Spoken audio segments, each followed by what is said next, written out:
上司咧就叫我做一個 task， 我發覺咧係一件錯嘅事，同佢講咧佢又唔理喎，照佢意思做啦，之後就真係賴嘢啦。佢話鳩我，佢話鳩我點解會咁㗎咁樣？哇！真係好賤格喎！你本身係做啲咩？我做物管嘅。物管係物業管理啊？咁係咪即係實 Q 我哋？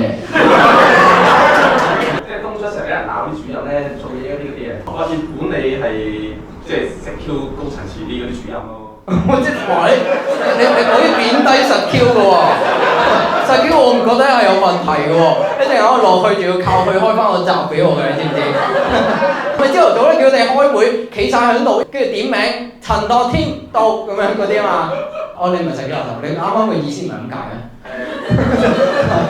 我係實 Q 阿頭個阿頭咯，即係有好多個阿頭，跟住嗰啲阿頭就喂，你啱啱叫完我哋罰企啊嘛，到你啦。因為我上司講話咁樣唔得喎，少我一條喎。啲上司喂，俾人投訴咁勁喎，點解嘅？跟住話你叫我做啊，咪照出上話咁樣做唔得個咯。我照出上話俾啲客聽唔得個咁樣。跟住我有封信話，咁樣寫措辭太強啦，唔得咯。你係咪好似頭先咁有個鳩字喺中間啊？咁你最後都係要再出多一個通告嘅。咁我好想知你嗰個辭職信入邊係寫咗啲咩？個措辭係點？有改良，佢可能中意，咦用咗個撚字我中意。